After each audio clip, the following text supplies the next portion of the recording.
It's a pleasure to be with you today. I cannot tell you that from this virtual community, I draw so much strength and nourishment and, frankly, inspiration. I am proud today to be on this Zoom with leaders from the New Jersey Black community. I want to recognize many of the organizations on this call and just thank them for joining the conversation. And that includes the New Jersey Legislative Black Caucus, led by the Senator Ron Rice and the phenomenal Assemblywoman Shavonda Sumter. And look, we are gathering together in this Black History Month at a time of clear and present urgency, a time of serious challenges across our nation that are disproportionately impacting the African American community. We know we are in a pandemic, and that pandemic has had a deeply disparate impact on communities of color and Black communities in particular. And so amidst this moment, we still recognize Black History Month. We recognize that the history of African Americans in this country is making a way out of no way, of climbing up the rough side of the mountain, of finding a way to make bricks without straw. We know our ancestors were committed to a country's ideals that they were not fully experiencing. And every great movement in this nation, from the nation itself and the first bullet that felled an American being Crispus Attucks, all the way to the civil rights movement, the labor movement, the suffrage movement, the voting rights movement. So many of America's great steps and strides towards freedom and justice and equality, African Americans were at the center of those fights. And so here we are gathered together today. And more than ever, we know that our strength comes from our unity. As the great Negro National Anthem says quite clearly, lift every voice and sing in a chorus of conviction, and not a cacophony of conflict. We must come together and work together. And this is why I'm proud to be here with state leaders. I don't see myself as separate and apart from their work. In fact, we are a team, and often, in fact, have introduced legislation on the federal level and the state level together. Recently, with New Jersey's environmental justice efforts, recently with some of New Jersey's criminal justice efforts. These were parallel tracks that we have been moving on to create a greater justice for our state. And we know that we are a part of a United States, and we have worked in New Jersey to be a light unto this entire nation. I am here, as you are here, all of us, because of the sacrifice, the blood, sweat, and tears of our ancestors. My parents, who raised me in New Jersey, used to look at me walking around our Bergen County home and tell me, boy, don't you dare walk around this house like you hit a triple. You were born on third base. You drank deeply from wells of freedom and liberty and opportunity that you did not dig. You eat lavishly from banquet tables prepared for you by your ancestors. And I was cautioned, boy, don't just sit here getting dumb, fat, and happy, consuming all these blessings. They are meant not to have you luxuriate, but they're meant to metabolize within you, to fuel you on, to continue the cause, continue the fight. I know I stand on the shoulders of giants from our state, whether it was the first elected office I had as a Central Ward councilman that came out of a struggle in New Jersey's largest city for Black inclusion, and ultimately was a seat held by the first African American elected here in Newark, New Jersey, called Irving Turner, all the way to my entrance into New Jersey, that house that my dad told me I walked around a triple, having hit a trip, not hitting a triple, was because of one of our state's great leaders, Lee Porter, 93 years old. For decades, she has led one of our Fair Housing Council organizations here in the state of New Jersey. All that we are has come from the struggle of those who came before. And our obligation is not just to recognize Black history, but to make Black history, American history, to continue the work that has been begun. And so, as your senator, I want to mention a few things that are of heightened priorities to me right now. And the first is the economic urgencies that we are facing in this pandemic. We are seeing a COVID package come, and I am doing everything I can to make sure that there are resources in it for our state and local governments for critical priorities in our state, from our education institutions to our medical institutions and more. But in addition to that, in this COVID package, we are keeping our eye on our president's ideal of building back better. And one of the ways we must commit to do that is my conviction to lead the charge in the Senate with my colleagues from Ohio, Senator Brown, and Colorado, Senator Bennett, to cut child poverty in this country in half. And one of the ways we can do that is by expanding the child tax credit and the earned income tax credit. It would literally cut African American child poverty by almost 55% in this country. We are pushing big ideas that can create real economic justice, including my baby bonds proposal, which would give every child born in America an interest-bearing account with $1,000 in it. And then every year of their life, they would have deposits into that account based upon the income of their parents. Wealthiest kids would get graduate down to nothing. The lowest income kids would get upwards of $2,000.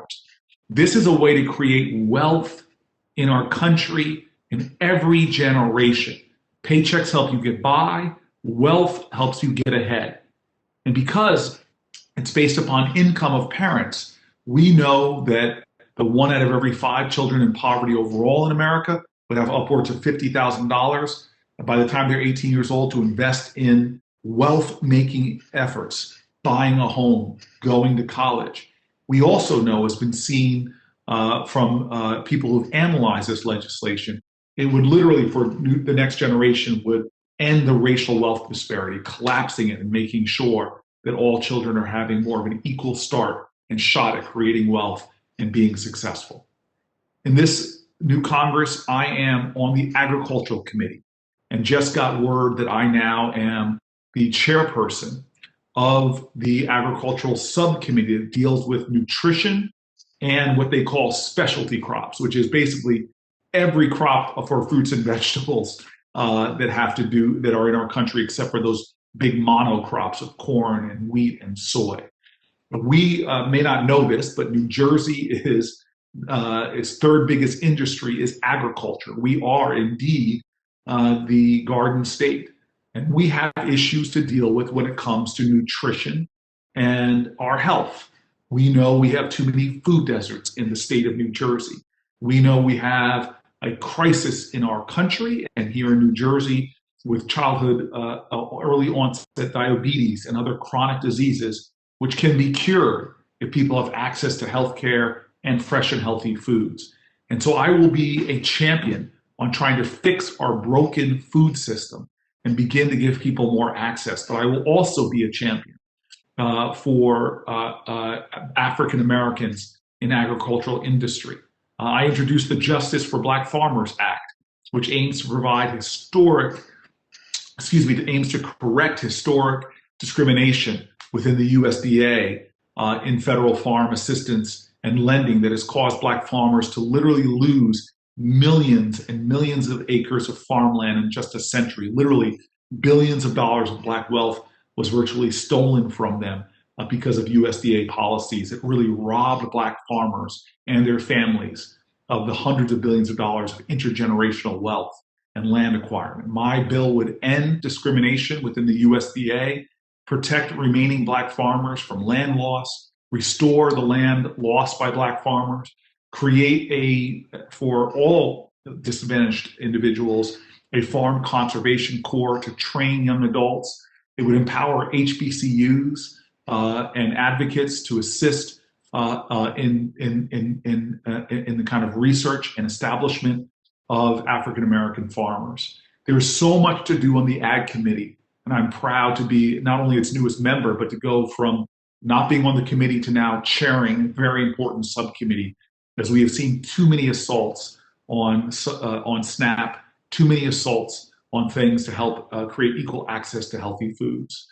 I'm also in the fight for healthcare and focused on dealing with the disparities that have been laid bare and naked for America to see how we have such systemic racism within our healthcare systems.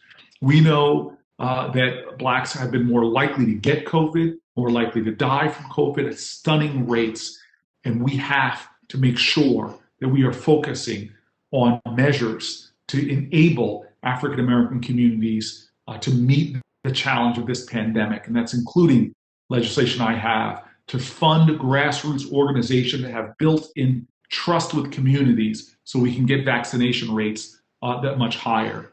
I'm also, a big focus that I've had for the last two Congresses has been on women and the incredibly high rates of maternal death we have in this nation that are one of the worst rates of maternal mortality of all the developed nations. But for African Americans, it is particularly worse.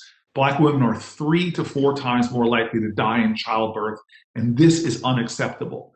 And so I have to address this, I've introduced the Black Maternal Health Momnibus Act, which is about a series of 12 bills with other leaders throughout the Congressional Black Caucus as well as the United States Senate that are aiming to save mothers overall and to end the racial and ethnic disparities in healthcare. It builds on a lot of important efforts that are going on to do critical things to make this shameful distinction in the United States of America of maternal mortality end once and for all, and the disparities as well. You all know that one of the things I've been championing since I have been in the Senate has been criminal justice reform. I'm happy to announce I am now the chairperson of another committee for criminal justice reform, the Criminal Justice Reform Subcommittee on the Judiciary Committee. And so I now have the gavel to set the agenda, and I will be going to even redoubling my work to lead real substantive change. And we know that people of color in the United States are 37% of the US population, but 67% of the prison population. Black men are 6 times as likely to be incarcerated as white men, and Hispanic men are about 2 times more likely to be incarcerated than non-Hispanic white men. And we know, for example, that is driven by the war on drugs. In 2019, there was more marijuana possession arrests in America than all violent crimes combined. And Black people are about 4 times more likely to be actually arrested for marijuana, even though there's no difference for usage or selling between Blacks and whites. And so I am going after these issues with a number of major proposals that I'm leading in the United States Senate. One of them is to end this so-called war on drugs. I introduced the Marijuana Justice Act that seeks to reverse the decades of unfair, unjust, failed policy by removing marijuana from the list of controlled substances and making it legal on the federal level, letting states like New Jersey to decide their own marijuana prohibition path. The bill would also automatically retroactively expunge marijuana records for possession, as well as other low-level crimes. And it would actually create a community reinvestment fund that would appropriate $500 million to establish a grant program that reinvests in those communities that have been most affected by the war on drugs. We must make sure that what is quickly becoming a multi-billion-dollar industry, which is marijuana, is not just a rush for the traditional Wall Street money. We need to make sure that the Black and brown communities that have been impacted are not excluded from participating in those wealth opportunities, not just with tax revenue invested in communities disproportionately harmed, but the business and entrepreneurial opportunities as well. And that is something I will continue to fight for on the federal level. And again, this is a great example of where I have partners on the state level who are working to the same end. I could go on a number of different areas, from education all the way to environmental justice. I am proud to be the leader now in the Senate of numerous major bills that are moving through the Senate, moving through the House, and have a Biden and Harris administration that is receptive and now an ally in trying to get them to the president's desk for the signature. But I want to conclude by basically saying we cannot grow weary on this journey. We have seen wretchedness and hurt and pain. We have seen it in a pandemic with a health crisis. We have seen it in this economic crisis. And we've seen it in the rise of white supremacy over the last decade, culminating with horrific violent attacks, including the one on the Capitol, where we saw the shameful, painful, awful reality of people who lead white supremacist groups storming the Capitol, waving the Confederate flag. We must not deter from the urgency of this moment. I believe in who we are as leaders, as servants, as activists. On this Zoom right now is an impressive array of the best of New Jersey who are seeking in partnership and in alliance with others to bring not just better days to our state, but to be, like I said before, for New Jersey to be a light unto our nation, this multicultural state that we are in, one of the most diverse states in the nation.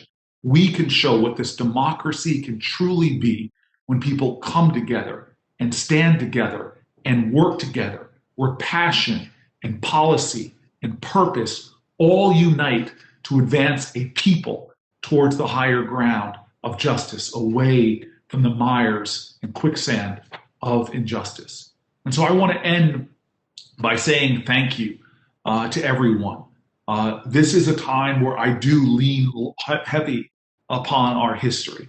And if I can end with just this one snapshot of my hero, a woman named Harriet Tubman, who is my greatest hero from American history, a woman who had a price on her head that kept rising as she took trip after trip, 19 trips down south to liberate people from the shackles of slavery.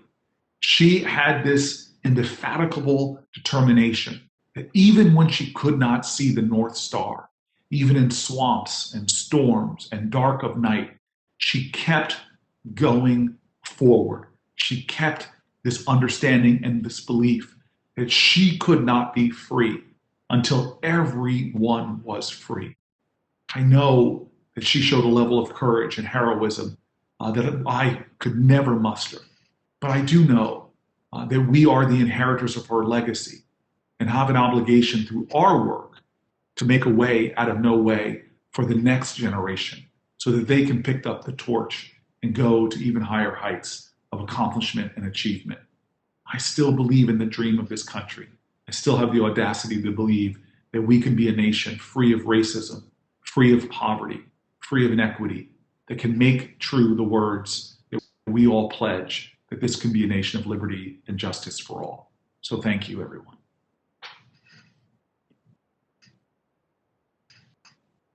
Thank you, Senator. Powerful remarks, very powerful. Assemblywoman Sumter, thank you for joining us on behalf of Senator Rice and the entire Legislative Black Caucus.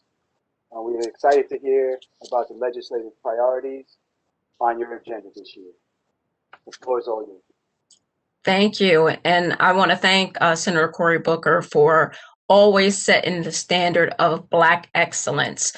We in the Legislative Black Caucus are always glad to see the elevation of our senator because he is our senator who hails from New Jersey and carries the torch for us. During this season of Black History Month, the Legislative Black Caucus has been committed to community. In fact, just about everyone on this Zoom is a part of our tribe. They're working side by side, hand to the plow on these issues that we're fighting for. When we talk about rights restoration, Fannie Lou Hamer, sick and tired of being sick and tired. During a pandemic, March of 2020, we restored the right to vote to 83,000 persons who were on probation and parole in the state of New Jersey. During the pandemic, post George Floyd's killing, we galvanized to meet weekly, not only as elected officials, but also with our partners to fight for all of the disparate impact that was happening to our communities who didn't have time to call their elected officials. We fought for our seniors to make sure that they were getting food because they couldn't leave their homes to go to the supermarket. Faith-based community, church doors closed. We never thought we'd live in a time where the church house was closed. And we had to make a way so that we stayed connected, even though we needed to be physically distant. We had to elevate ourselves as Black leaders in our community to carry the torch and share the message and spread the word of the pains that we were experiencing in our community, from moving to remote learning, not having enough tablets and equipment or access to broadband, another battle that we suffered from. Housing insecurity, huge for us. Moratoriums on rent, also on mortgages, because we couldn't afford to have people on the street with no place to go.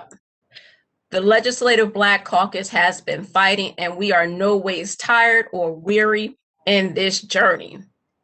We take the time to hear from thought leaders in this space, and I'm happy glad that we have experts in all of the areas that are our priorities, that we're just literally a phone call away from connecting with powerhouse intellectual thought leaders who look like us, who can give us the right message so that we can advocate for policy change to end some of the systemic structural racism that's inherent within the system that has oppressed Black folks in New Jersey.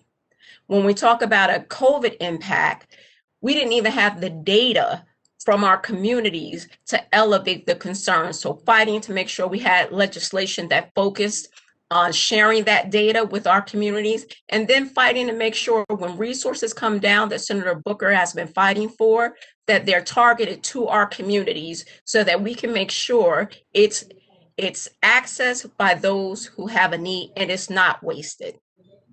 We're also excited that as Black Caucus members, and most folks don't know this, we chair and vice chair a significant number of committees in the state assembly: appropriations, budget, commerce, economic development, law and public safety, military and veteran affairs, community development, education, and higher education. All things that are important to us, and law enforcement. In order for us to see a new normal coming out of this pandemic, as we're moving hopefully towards a space where we will have vaccinations, thankful for a new administration building back better, we need to be sure that it is not as oppressive, that the wealth gap is closed, and you'll hear a Black savings account of $147 compared to a white savings account in New Jersey of over $100,000.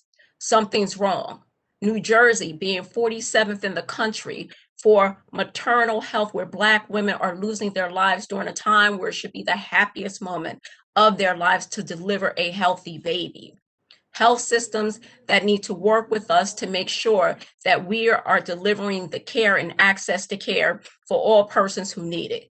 So what I can say about the Legislative Black Caucus, we are working, we're on our grind, we're doing what needs to be done for our communities as a whole. And something that our chairman always says, Chairman Ron Rice, is when Black folks succeed, we bring people with us.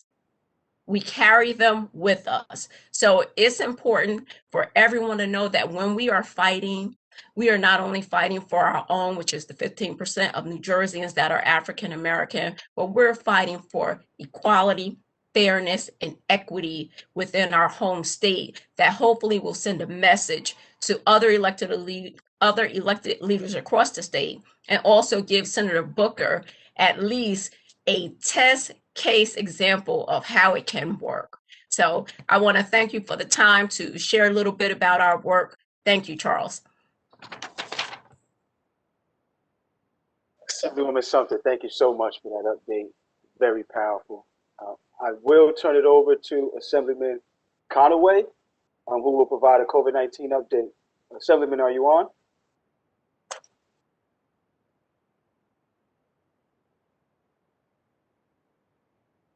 There we are. Open system preferences. Good afternoon, good evening, everybody. Good evening, Assemblyman. Well, thanks for allowing me to have some time here to discuss the pandemic and what's going on in New Jersey. Thanks to Senator Booker and our delegation in Washington who have been so helpful in getting us the resources that we need to combat this pandemic. We have an able, active, and engaged federal legislature, and we have been benefited by that. And I just want to express my appreciation first off, and having listening to our vice chair of the Legislative Black Caucus, I can tell you that this has been in my 20 some odd years in the legislature. The Black Caucus is as active as I have ever seen it. And it's a really testimony to the leadership of not only Senator Rice, who's been stalwart for so many years, but to our vice chair, Savannah Sumter, as well as Assemblywoman Sumter, who's done such a great job. COVID-19 in New Jersey. We are, I'm happy to report that the activity of the virus is waning here in our state. And we're seeing these trends not only here in New Jersey, but across the country, where many of our counties, I think about half of them, have moved from what is characterized as high activity to moderate activity. That means that the case counts per 100,000 are coming down. The number of cases that come back positive is being reduced. The acceleration of those numbers is coming down, and so that allows the government using these parameters over time to say that the activity of the virus is waning. Now, having said that, we are far from out of the woods, and it's incumbent that people continue to recognize first that while the activity is down, the virus continues to circulate. The vulnerable in our community are still vulnerable, and so it's incumbent that people continue to wear masks, to wash their hands, and to remain socially distant.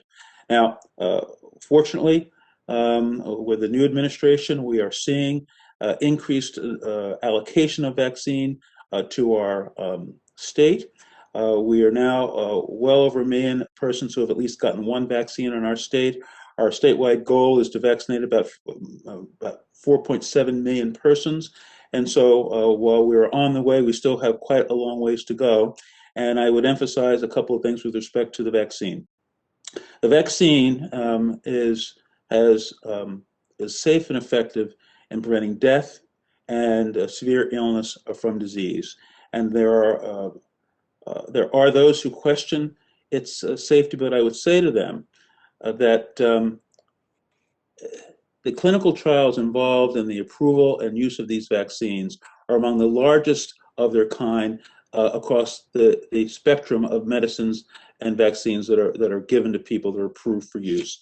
And I think people should take note of that. These trials have included larger numbers of persons than in your typical blood pressure medicine or diabetes medicine or something you might take for arthritis pain. I think that's very important for people to understand. The other important thing for people to understand is that these trials also included, by design, on purpose, significant numbers of people of color so that the statement that the vaccine is safe and effective in persons of color can be made with respect to the vaccines that are now being administered to people in our state. And so I have been fortunate as I'm on staff at a local hospital, and I was able to get my vaccine through the hospital. I did very well getting my 2 doses. I recommended it to my family. I recommended it to my friends, and certainly I recommend it to all who within earshot. As we get this vaccine, anybody can take it, should take it, and it will be certainly a critical step in addition to our personal responsibility of washing our hands and wearing a mask, remaining socially distant, to crush this virus and return to a state of normalcy. We don't take these actions, if we don't remain vigilant, we're going to be dealing with this virus even longer than anybody wants to. And so we all have to do our duty. The federal government has to do its duty. Our legislators have to do their duty, and we'll get past this virus. And so those are the main tenets of the update. Disease activity is coming down. Stay vigilant. Get your vaccine. It's safe and effective. Encourage your friends and family to do the same. And we'll see the end of this virus before we know it. Assemblyman Conaway, thank you for that update. Very much appreciated. We're going to move to the Q&A portion of our program. We're honored to have our first question come from Dr. Cynthia Hall from Freehaven Farms. And I will just say before Dr. Hall that Freehaven Farms is located in Lawnside, New Jersey, one of the state's most historic African-American communities. So I don't want that to get lost in the conversation. Thank you so much. Thank you, Charles, for the invitation. And thank you for having me. This has been really powerful. And yes, we are located in Lawnside. You know, the words that Senator Booker just shared, especially about Harriet Tubman, were really touching, you know, with that regard, because Lawnside was a stop on the Underground Railroad, and our name, Freehaven Farms, comes after the original name of Lawnside, which was Freehaven. So we're continuing in that legacy, and that's a little bit about who we are as Freehaven Farms. So we're a small operation. We started on just 1 acre in Lawnside, and now we farm on 6 acres. And so as Black farmers, I mean, we definitely have a long story, longer than what I'm able to share in this short period of time. But we've been in operation as Freehaven Farms for the last 4 years now. So we're still relatively new. We're a family operated business. So my husband and I run the business. And we grow organically grown fruits and vegetables and herbs on our farm and distribute them through farmers markets, through CSA program that we call Fresh Box, as well as recently we partnered with Virtual Hospital. So we're actually getting produce into Virtual Hospital. And so our mission has really been to address some of the issues that Senator Booker pointed out, which were the food deserts that we experienced. So my husband worked in Philadelphia for a number of years and served at farmers markets and really saw the issues that hit the African-American communities with not having access to healthy produce and some of the health effects that come as a result of that. But one of the really big issues that he noticed in his work, and that I've noticed just in my few years, you know, sort of working this farm market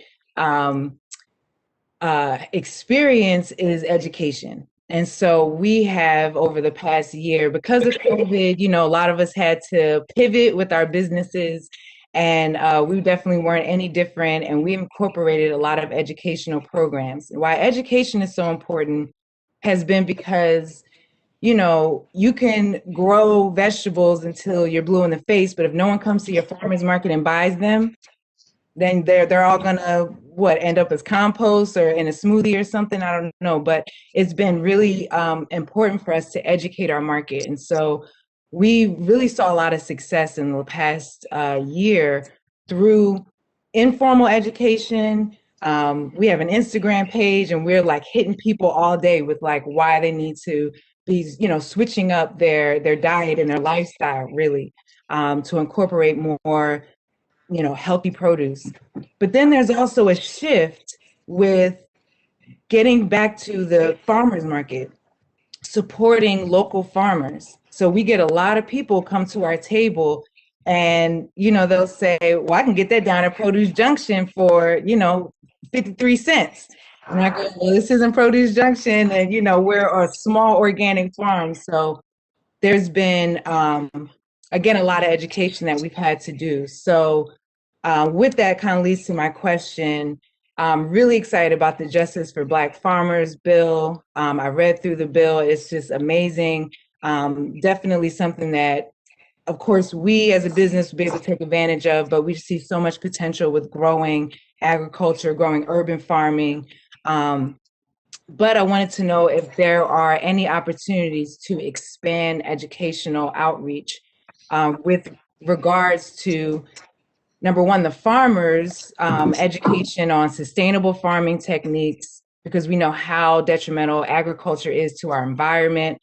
The more, industrial monocropping agriculture is very environmentally damaging. So how to educate the farmers on sustainable agriculture, and then with financial literacy, that's been huge, because you will go under as a farmer if you don't understand the money side of things. It's not just growing the tomatoes and the lettuce. So education for the farmers, but then also educating the public. And again, with possibly a huge uptick in Black farmers, if we don't educate the public, if we don't educate our Black community especially about the importance of eating healthy, but in supporting Black farmers and how that looks different than running to the ShopRite or running to Produce Junction, then we're all going to go out of business in 5 years. So my question is just how to address that education gap. Yeah, Dr. Hall, you are inspiring me more than you know. I mean, you are. I cannot wait to get to your. I just literally just picked up my phone and followed you on Instagram. I did not know you all had an Instagram account. I cannot tell you how excited I am for who you are, what Free Haven Farms is doing, because we live in as one Black activist called it, the slow genocide of our people, because chronic disease rates from adult onset diabetes, which is now childhood diabetes type 2, all the way to heart disease, hypertension. The life expectancy for African Americans is so low. There's another activist, you probably know him. They call him Ron Finley. They call him the Guerrilla Gardener in California. He's got one of those great TED Talks where he says, in South Central, we have drive-bys and drive-throughs, and the drive-throughs are killing more people than the drive-bys. And so I just want you to know that this mission that you have about what's happening to soil and water in this country is an ecological disaster, and the monocropping, factory farming, the way we're doing it is making these big multinational corporations richer and richer. Farmers are getting poorer and poorer. Communities are becoming more environmentally unjust, facing respiratory diseases. The access to fresh, healthy foods and food deserts are proliferating. So everything you're saying there about our consciousness growing and our honoring the temple of our bodies, as well as the strength of our communities, the economic strength of our communities, the healthcare strength of our communities, and more. And so I just want you to know I'm focused on that. Yes, the Justice for Black Farmers Act provides avenues for education on lots of different levels.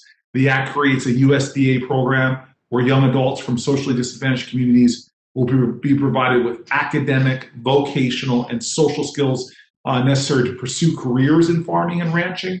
It has funding for HBCUs and a lot of the original land grant colleges to really focus on providing nonprofits, Black farmers, and others pro bono assistance in everything from running farms to purchasing farmland. And it helps Black farmers get up and running, providing farmer training and providing other types of financial assistance to help and financial literacy to help Black farmers return to the land, and those who are on the land help them to better thrive. So thank you for your question. You inspire me. I'm coming to your farm as soon as my staff will and this pandemic will let me.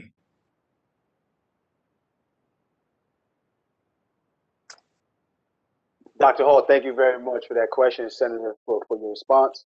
Our next question comes from Ms. Reba Foster, Chair of the New Jersey Black Issues Convention. Ms. Foster? Yes, thank you so very much for having me here. Senator Booker, it's great to see you and hear about all the programs and the bills and the co-chair committees that you're on that impacts our state as well as our communities. my question is narrowed down to one of the issues that you have already discussed, and that's the disparate problems that the pandemic has shown to be affecting the women and the children in our state who are living mostly in poverty. And I know about the racial disparity study that you were a part of, that was put together and sent around on exactly what was going to happen with several different areas, meaning food deserts and economics and criminal justice and all the disparital effects that they have on our community during COVID. But as we know, those things were happening prior to COVID, and now they've just risen to the top. Just like when you churn in buttermilk, it rises to the top and give you that cream, but this time it's not a good thing. And my question is this: exactly what is going to be done to help the women and children who are suffering, not only with food, not only with economics, but with all of these combined, that is hurting our people and our communities? I want to know these bills. I always say we talk about things, but what will be the actual actions that we can see some changes in our communities when we look at our grandparents and our parents, and we look at the children, and knowing that we can only do but so much to help with these agencies that only have a few dollars to help a few people, and most of our people go with that make-do generation, trying to make things work out and save a good face. Senator, what exactly will those bills show me and our communities, to our children and to our women and men, but mostly women, who are carrying the load of the racial disparities before and during the COVID pandemic? Thank you, Reva. First of all, I just want to say those words, thank you, Reva, is something I have mentioned many times this decade, because she is such an extraordinary leader. She's one of those folks who serves our elders as well as our children, and now in her leadership role that she's had for a little bit of time now at the BIC, the Black Issues Convention. She's championing practical policies that can make a difference, not just for African Americans, but as was said earlier by the Assemblywoman, really help our communities, our state as a whole. And so I want to be very specific. What I mentioned briefly before in the changes to the child tax credit and the earned income tax credit, let's dig a little deeper in those. So what that was is the changes that we are pushing to be in this COVID package would lift about 30 million Americans out of poverty, but it would give economic help to many tens of millions more. Because what it would do is make the child tax credit bigger. So if you have children, say you're a single mom, 3 young kids, you will get those, for those young kids, you'll get $3,600 refundable. In other words, you don't, even if you're not making a lot of money, say you're just making $20,000, the way the child tax credit works right now, you don't earn enough to get that kind of tax refund. You actually would now get the full amount back for your children, $3,600 for every young child, which is a big, big increase in your well-being as a family, your economic security as a family. We're making changes to the earned income tax credit. Everybody on this call probably knows young folks who are going to community college and work in full-time jobs. Well, most people don't realize the earned income tax credit, you can't collect that until you get to a certain age. So for those kids, 18, 19, they're not qualifying for the EITC. So we're expanding the age bracket for the younger folks. And most people don't realize that you age out of the earned income tax credit. But we all know many grandparents who are raising grandchildren, working jobs. We're making sure that this is more inclusive. So those changes right there will get millions of more Americans more dollars in their bank account for them to invest. I want to say also, one of the big things we're helping for moms is to really deal with a whole bunch of changes in policy that will have a real impact to the health and well-being of mothers. And so we are really determined to get to the president's desk what I call the momnibus, not omnibus, but momnibus bill. And that's going to have critical investments in the social determinants of health that influence maternal health outcomes. A whole bunch of things, from investing in maternal mental health care, helping women with substance abuse issues get better access to treatment, address the unique issues facing pregnant veterans. It's going to improve maternal health care for incarcerated people who are pregnant. It's going to increase the diversity of the maternity care workforce. It's going to deal with the issue of COVID and pregnancies. It's going to make Medicaid changes. Remember, the majority of our children are born on Medicaid. Their moms get cut off too prematurely. So there's a whole bunch of things that are in that bill that will change the experience of giving birth in our country and go right at those maternal those disparities. So those are just two of of the initiatives that I'm helping to lead in the Senate right now. One, a massive increase in the amount of resources working class and low-income families have, and through the child tax credit and the earned income tax credit. And one is changing healthcare as we know it for pregnant women in this country, so we end this shameful distinction of being one of the richest nation in the world, but one of the worst records for developed nations for maternal deaths. And I'm excited about both of them. Charles, why don't we go to the next question?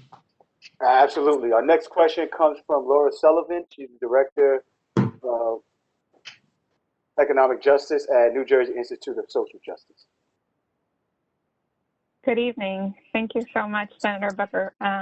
Today I would like to talk about baby bonds and closing the racial wealth gap. We want to thank you for your leadership on baby bonds and your reintroduction of the bill to create a federal baby bonds program. At the New Jersey Institute for Social Justice, we believe that the racial wealth gap really must be addressed through policy because it was created by policy, by design over generations, through policies that helped white families build assets while largely excluding Black and other families of color. Today, we know that the typical white family has about 10 times the wealth of the typical Black household, and that this disparity is even greater in New Jersey than the nation more broadly. So we're working really hard through a number of means to address the racial wealth gap here in New Jersey.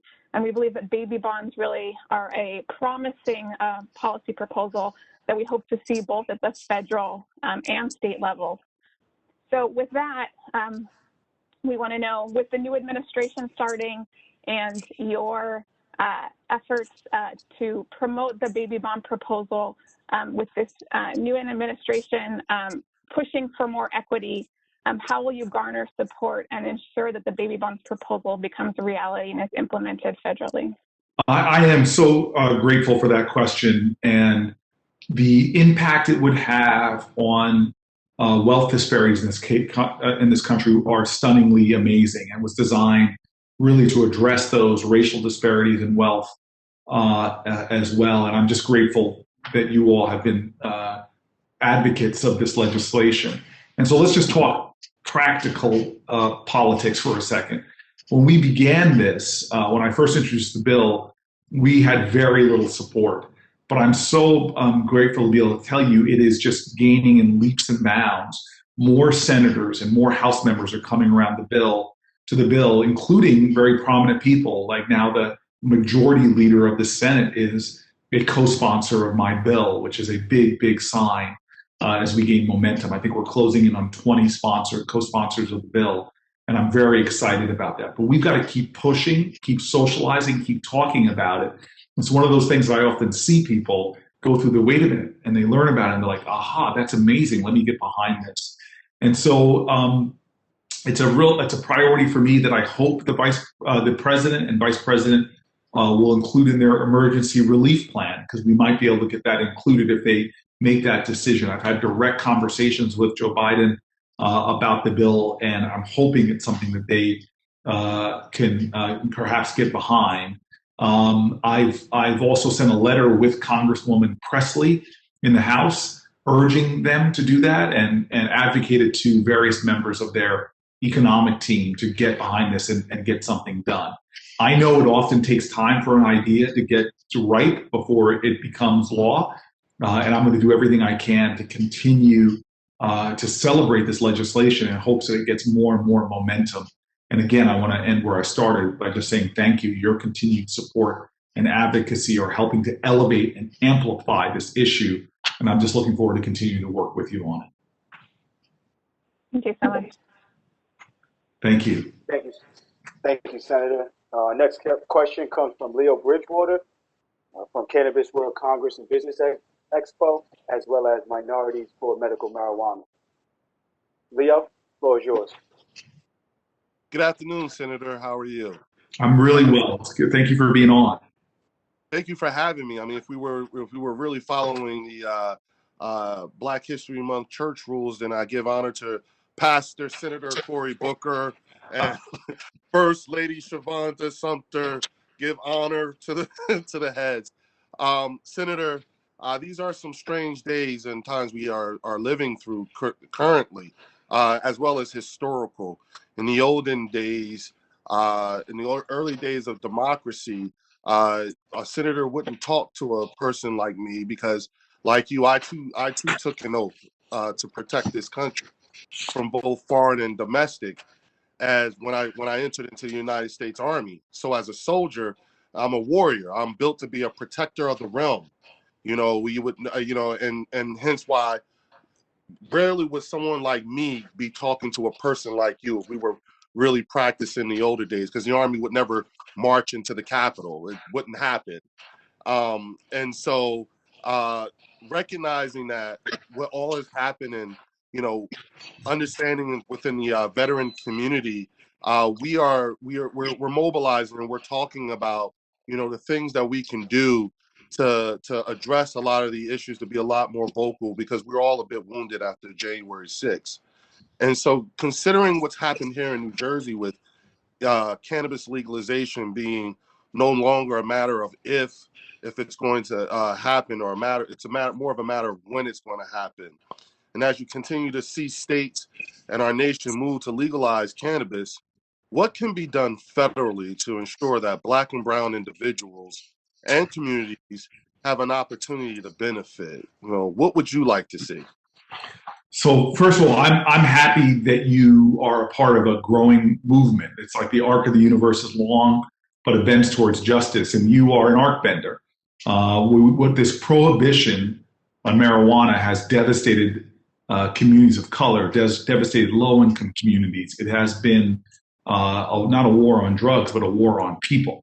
And so you're right in this righteous fight, and it is a matter of when justice will come. It's a matter of when. And so I am determined, and I'm glad that, again, this is something else that Senator Schumer and the chairman of the powerful finance committee, Chairman Ron Wyden, they are my two partners on this. It's Schumer and Wyden and leading my efforts with me. And so I'm telling you, this is a powerful statement that you have those two powerful senators, more senior than me, joining with this junior senator from New Jersey on this cause. And so fundamentally, we can draft policies, I believe, that ensure that the most impacted from this war on drugs can benefit. And I'm one of those folks that say I'm not just for suddenly seeing legalization. We need to have restorative justice. And so I spoke out against about consent decrees, spoke out against Jeff Sessions' revival of the 2017 sort of effort to go after low-level drug offenders. I'm talking to this Biden administration in every way about making sure that they are about restorative justice and not about retribution or targeting of individuals. The Marijuana Justice Act on the federal level, it is a good restorative justice bill. I would say a great bill, and that's where we're focusing our energy. And so I'm really hopeful that this effort at ending prohibition won't be like the one in the 1920s, frankly, 1930s rather. But this will really be about restorative justice, not just letting wealth come in and just take over an industry and exclude those people who are disproportionately harmed, but really be about balancing the scales and showing how that we can do this in a way that elevates human potential, recognizes human worth, corrects for human harm, and helps us to usher in an era that is not just about the end of the war on drugs, but really about getting people an expansion of opportunity, of health and well-being. So I'm honored, and I want to say, just to conclude, thanks for your service, man, in the military. Thank you for serving your country then, and for the work you're doing to serve your country now. Senator, it's my honor, and we look forward to whatever you were and however we can support you. We are standing at the ready. Thank you. Amen. Thank you. Thank you, Senator and Leo. Thank you all for staying on with us as we carry over the hour. Our last question is going to come from Giles Shipp. Giles is the New Jersey chapter president of the National Organization for Black Law Enforcement, and also serves as the commissioner of the New Jersey Police Training Commission. Giles, the floor is yours.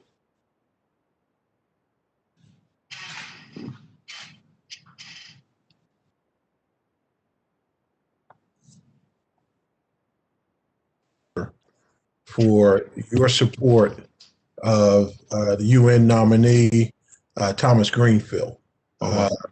Because with her nomination, we know how critical that position is. But no, and not only that, your passionate support of her was a voice that needed to be heard.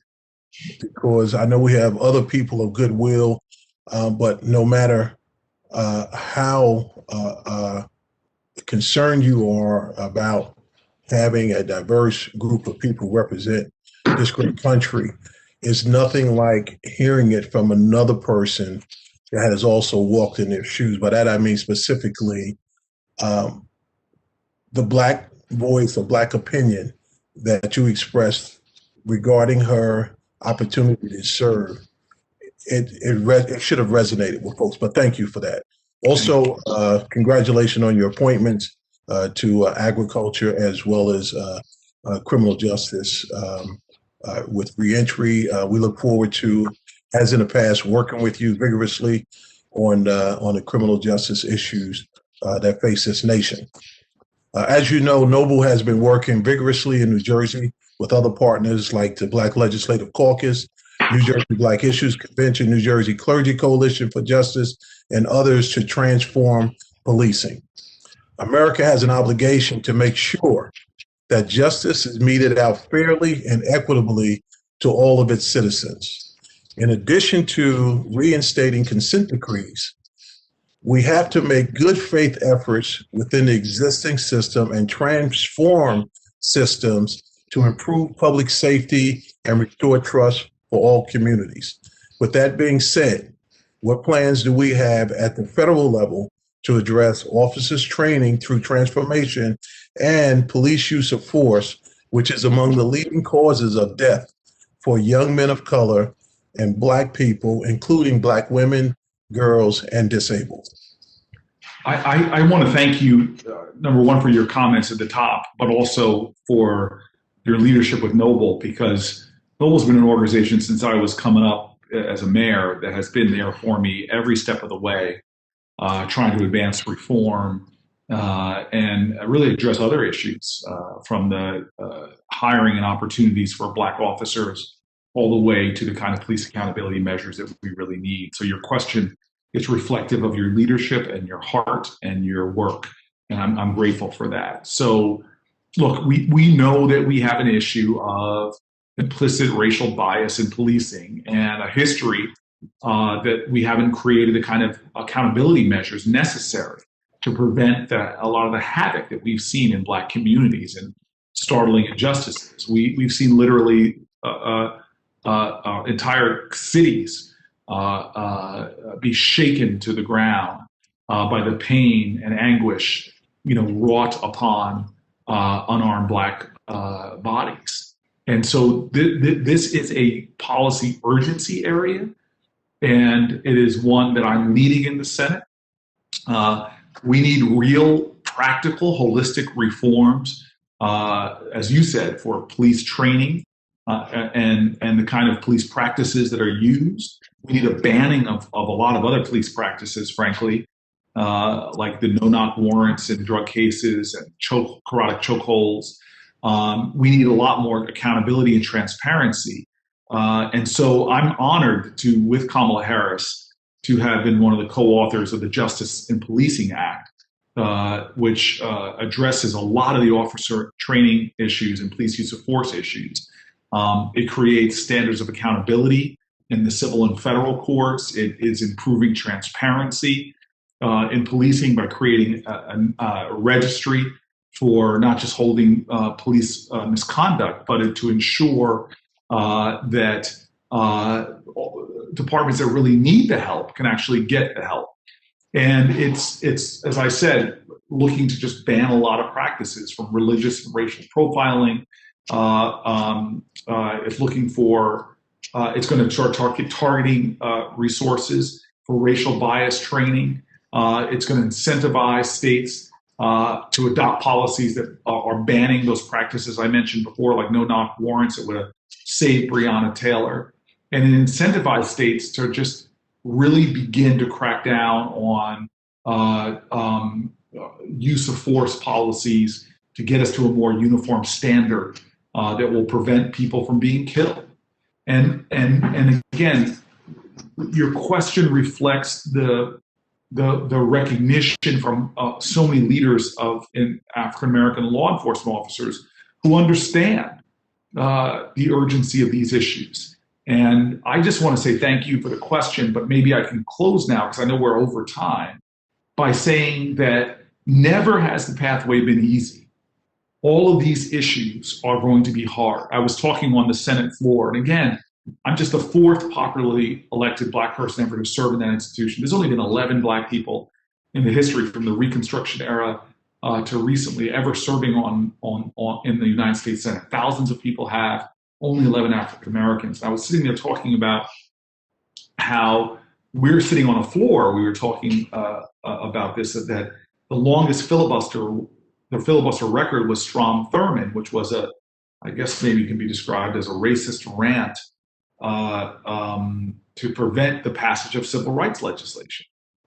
And when you walk on that Senate floor, you know that every gain that was made had to be worked for and sacrificed for and struggled. There's an old saying that change doesn't come from Washington. It comes to Washington by people who are committed to helping to lead that change. Strom Thurmond didn't get on the floor and say, you know what, I've seen the light, let those Negro people have some civil rights. No, it was Black folk and white people, the Rainbow Coalition of civil rights activists that joined together to help bring about that change. And I know that I am in that position because New Jersey activists, people who made a way for me to be America's fourth popularly elected Black person to the Senate, New Jersey's first African American. But it's not enough to have Black faces in traditionally white spaces. It doesn't matter that you are different. It is what you do, what the diversity, what the different lived experiences can bring towards making better policy, for making change happen. And for that, we all have to be relentless in the work of bringing about greater hope, greater change, and a more courageous love to our country and to our community. So on this gathering, I just want to say thank you again for being agents of love and empathy and caring. And as one activist once said, what does love look like in public? It looks like justice. So thank you for being agents ultimately of justice. Together we are strong. As the old African parable said, spider webs united can tie up a lion. Well, we have some big challenges to get ourselves around and work to do, but I have never been more hopeful. I know we're in the midst of a pandemic. We're in the midst of an economic decline. We just had a horrible assault on our capital. But I learned from a woman who's now passed away, but the street, right up the street from where I'm sitting, is named after her. Her name's Miss Virginia Jones, one of our great leaders. She was a tenant president of Brick Towers, high-rise projects I lived in for almost 10 years, almost a decade. And she taught me, having her son murdered in the lobby of those buildings, she never took her hands off the plow. She never stopped leading and working and serving. And she taught me that hope is the active conviction that despair will never have the last word. And so we are the agents of hope and love and change. And that should be the last word. Thank you. God bless you.